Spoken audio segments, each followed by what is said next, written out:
Tuhan bersamamu dan bersama rohmu. Inilah Injil suci menurut Santo Yohanes. Dimuliakanlah Tuhan.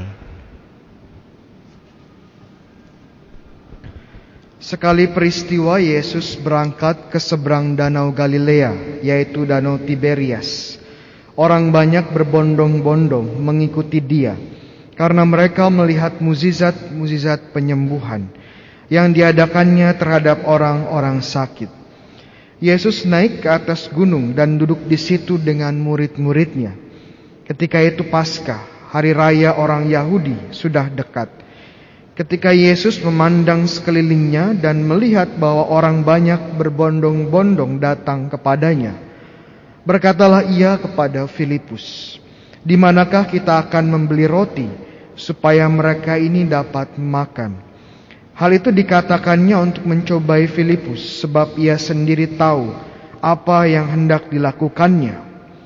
Jawab Filipus kepadanya, "Roti seharga 200 dinar tidak akan cukup untuk mereka ini, sekalipun masing-masing mendapat sepotong kecil saja."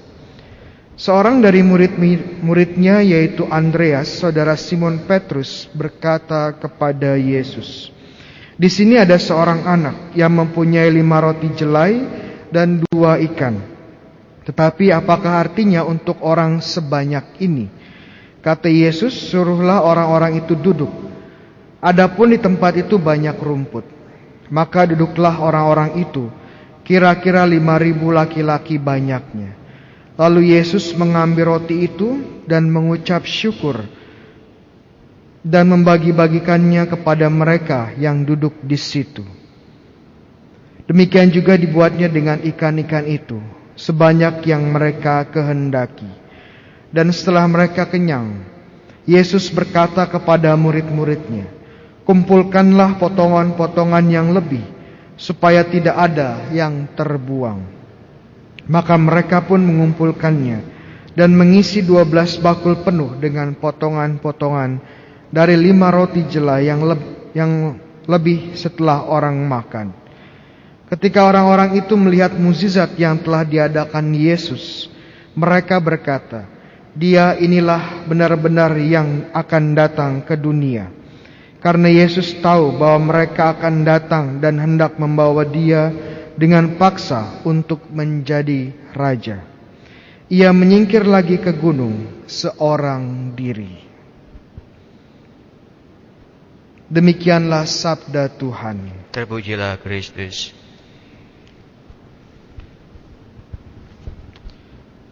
Saudara-saudari yang terkasih dalam Kristus, saya ingin memulai dengan sebuah trivia kitab suci. Trivianya apa, Romo? Bahwa tidak semua cerita di Injil itu ditulis oleh keempat Injil. Ada cerita-cerita, kisah-kisah yang hanya muncul di satu Injil tapi tidak ada di tempat lain. Contohnya mungkin tahu nggak cerita yang unik di Injil Lukas tapi tidak ada di tempat lain? Kalau ada yang tahu nanti saya kasih hadiah. Hadiahnya apa? Pisang, betul sekali. Contohnya adalah Lukas 1 dan 2. Kisah Maria menerima kabar gembira, kisah Maria mengunjungi Elisabet, kisah Maria mempersembahkan Yesus di bait Allah, kisah Maria menemukan Yesus di bait Allah. Ini unik di Injil Lukas, tidak ada di tempat lain. Bayangkan kalau kita tidak punya Injil Lukas, kita tidak punya misteri rosari, misteri gembira. Romo, kalau yang unik di Injil Yohanes apa contohnya? Contohnya Maria yang hadir saat Yesus merubah air menjadi anggur, atau Maria yang hadir di kaki salib Yesus. Ini unik di Yohanes, Tetapi ada juga kisah-kisah, walaupun gak banyak, yang hadir di keempat Injil, yang ditulis oleh keempat pengarang Injil. Salah satunya adalah kisah yang kita dengarkan hari ini, kisah penggandaan roti, kisah mukjizat penggandaan roti. Kisahnya tidak hanya di Yohanes yang kita baca hari ini, tapi juga ada di Matius, Markus, dan Lukas.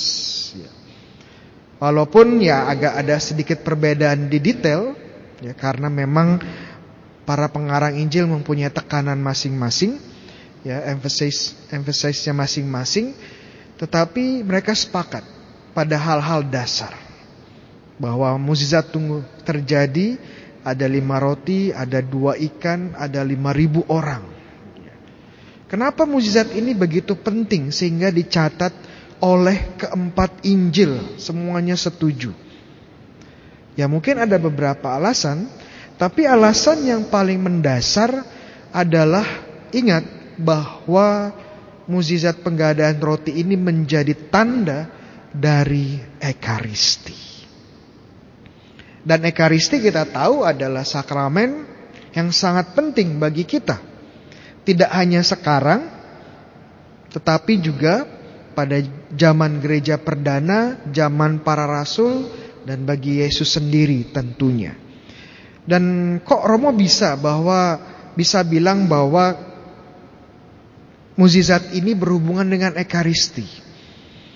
Perhatikan kata-kata dan gerakan Yesus. Ya. Dikatakan bahwa Yesus menerima roti, mengambil roti. Kemudian dia mengucap syukur. Ya, kata mengucap syukur yang digunakan adalah Eucharistes, ya. Dan juga setelah itu membagi-bagikannya. Kalau kita sebagai orang Katolik sejati, pasti insting Katolik kita langsung bunyi, ya. Wah, ini saya familiar dengan kata-kata ini. Iya, ini kata-kata yang diucapkan Romo saat apa? Saat konsekrasi. Dan saat konsekrasi Romo itu kan mengucapkan kata-kata Yesus sendiri, yang diucapkan Yesus di dalam perjamuan terakhir, dalam Ekaristi pertama. Bahkan kata mengucap syukur, Ekaristesas, ya, itu kata yang sama diucapkan Yesus di perjamuan terakhir. Dan dari sini kita menemukan kata Ekaristi. Ya teman-teman kalau masih bingung, ya belum tahu kata Ekaristi itu artinya apa, sekarang tahu. Ya, kata Ekaristi artinya mengucap syukur, bersyukur, bersyukur kepada Tuhan atas segala berkat yang kita terima. Jadi kita sekarang di sini bersyukur. Ya. Kalau teman-teman ingin hidupnya bahagia, mudah ikut Ekaristi dan belajar bersyukur. Teman-teman sekalian, saya ingin mencoba merenungkan satu kata Yesus yang diucapkan di Injil Yohanes pada saat ini. Tuhan Yesus berkata, buatlah mereka duduk. Kenapa Tuhan Yesus kok minta orang-orang supaya duduk? Ya wajar Romo, mereka kan mau makan ya. Masa makan sambil lari-lari, kan gak lucu Romo, kayak anak kecil. Ya pasti duduklah Romo. Tetapi kalau kita perhatikan kata Yunani yang digunakan oleh Yesus, ya, katanya adalah anapepto. Supaya kedengeran keren aja saya pakai bahasa Yunani. Sebenarnya duduk betul, tetapi duduknya duduk berebah, duduk bersandar, duduk santai. Jadi agak aneh ya. Ini di padang, di gunung ya, dan mereka disuruh duduk santai ya. Apa maksud dari Yesus? Apa maksud dari Yesus berkata demikian? Ada 3 hal yang ingin saya coba tunjukkan. Hal menarik tentang kata duduk santai ini, duduk berebah ini, duduk bersandar. Pertama adalah saat pada zaman itu, kalau seseorang itu bisa duduk santai saat mereka makan, ini menunjukkan bahwa orang ini adalah orang merdeka. Dalam artian dia bukan seorang budak.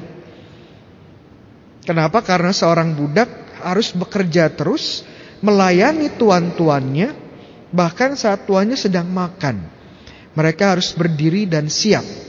Dan karena harus bekerja siang dan malam, mereka nggak punya waktu untuk beristirahat. Kalau ada pun sangat terbatas. Jadi dengan gesture atau gerakan duduk santai ini menunjukkan ini posisi orang merdeka. Dan Yesus menyuruh mereka duduk santai, menyuruh 5.000 orang ini duduk, menandakan mereka ini adalah orang merdeka. Di dalam Yesus ada kebebasan sejati, ada kemerdekaan sejati. Kedua, posisi duduk itu juga duduk bersandar, duduk santai juga merupakan posisi yang normal, yang wajar saat menghadiri pesta. Saat menghadiri pesta perjamuan makan. Kalau sekarang kan kalau ada perjamuan, ada pesta, ada hajatan, ya duduk di kursi biasa. Kadang-kadang ada meja bulat, ya, atau juga meja ya panjang, tergantung tempatnya di mana. Kadang-kadang juga hanya berdiri prasmanan. Tetapi zaman itu kalau orang menghadiri pesta, itu mereka akan duduk di sebuah meja khusus, ya. Meja rendah. Sehingga mereka bisa bersandar, ya, dan bersantai di meja tersebut. Sambil makan, sambil bercerita, sambil melihat dan menikmati entertainment. Ini menunjukkan bahwa Yesus mengajak 5.000 orang ini menghadiri perjamuan pestanya, di mana ada sukacita, ada kegembiraan, ada persekutuan dengan Yesus. Dan terakhir yang cukup menarik adalah gesture atau posisi duduk seperti ini adalah posisi duduk yang juga dilakukan oleh para rasul saat mereka berada dalam perjamuan terakhir Yesus. Kalau teman-teman baca Yohanes 13 bab 13 ayat 12, dikatakan di situ para rasul melakukan posisi duduk yang sama. Kata anapepto juga digunakan di situ. Jadi bagaimana Yesus mencoba menghubungkan antara mukjizat yang 5.000 orang ini, ya, penggadaan roti dengan ekaristi. Jadi dalam artian orang-orang 5.000 ini semacam hadir di dalam ekaristi, di dalam perjamuan terakhir Yesus, dalam ekaristi pertama. Oke, Romo, keren penjelasannya. Iya. Tapi buat kita apa? Buat kita apa sih?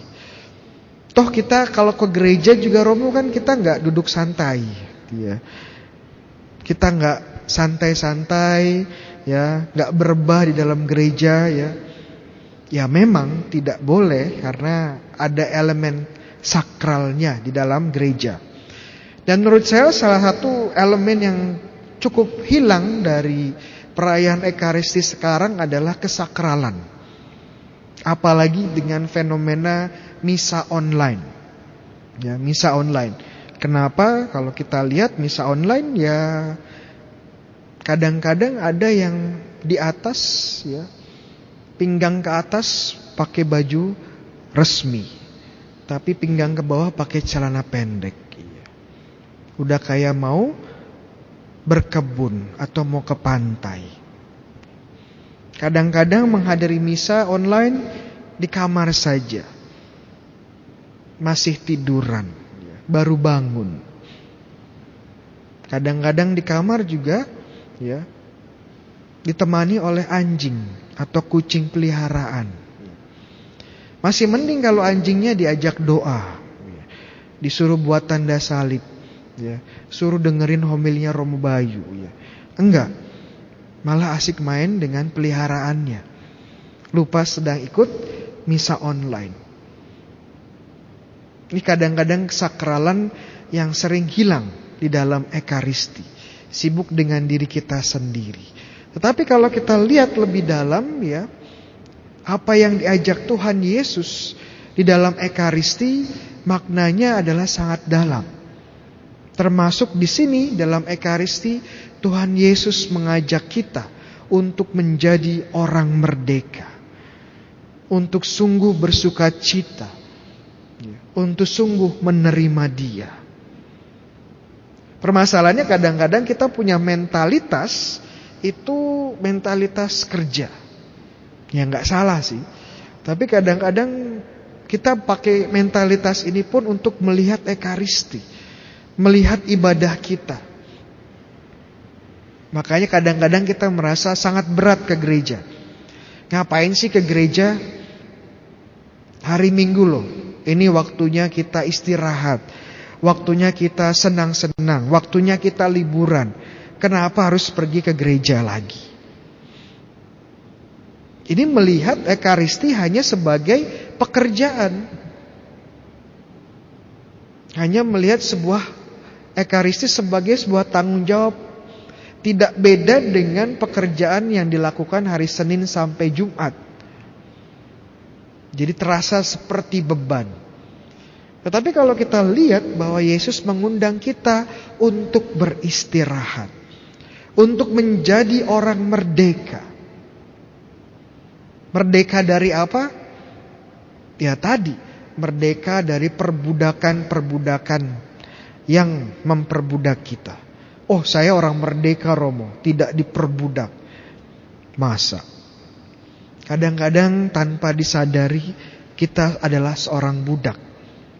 Entah itu perbudakan pekerjaan kita, perbudakan karir kita, perbudakan usaha-usaha kita untuk selalu menjadi yang terbaik, perbudakan kecantikan tubuh kita, kompetisi-kompetisi yang membuat kita ingin menjadi lebih baik lagi, perbudakan mengejar harta, perbudakan mengejar hal-hal duniawi. Romo, apakah salah bekerja? Enggak. Tetapi hati-hati bisa menjadi budak pekerjaan. Makanya dikasih Tuhan hari Minggu, hari beristirahat. Dan dalam istirahat itu ya tidak hanya rekreasi senang-senang, tetapi beribadah. Kenapa? Karena di dalam ibadah, dalam ekaristi, kita beristirahat di dalam Tuhan. Bahwa kita bebas, bisa bebas dari perbudakan-perbudakan dosa, bisa bebas gak perlu mikirin pekerjaan, gak bebas memikirkan hal-hal yang tidak perlu. Kita bisa menjadi orang bebas, ya tidak perlu berkompetisi, tidak perlu menjadi paling ganteng atau paling cantik. Ya kalau memang sudah ganteng ya ganteng ya. Tidak perlu lagi berkompetisi menjadi yang paling sukses dan kaya. Semua mendapat tempat di hati Tuhan. Semua mendapat tempat di ekaristi. Ini momen di mana kita merdeka. Momen di mana kita melihat bahwa tujuan hidup kita bukan hanya di dunia, tapi sungguh di dalam Tuhan. Dan inilah yang Yesus tawarkan dengan berkata, duduklah, beristirahatlah, tempatmu ada di sini. Makanya teman-teman ya, hari-hari ini kita memang berduka ya, karena banyak anggota keluarga kita atau teman-teman kita yang terpapar pandemi corona dan akhirnya nyawanya tidak terselamatkan. Kita berdoa terus bagi mereka, ya kita juga berduka bagi mereka. Tetapi perhatikan ya kata-kata yang digunakan saat ada seseorang yang meninggal. Mereka beristirahat di dalam Tuhan. Karena memang itu tujuan akhir kita. Sungguh bersatu dengan Tuhan, beristirahat dengan Tuhan. Dan kita mendapatkan itu di sini, di ekaristi. Jadi sangat tepat kalau kita bisa bilang bahwa ekaristi adalah surga di dunia. Ekaristi adalah surga di dunia. Amin.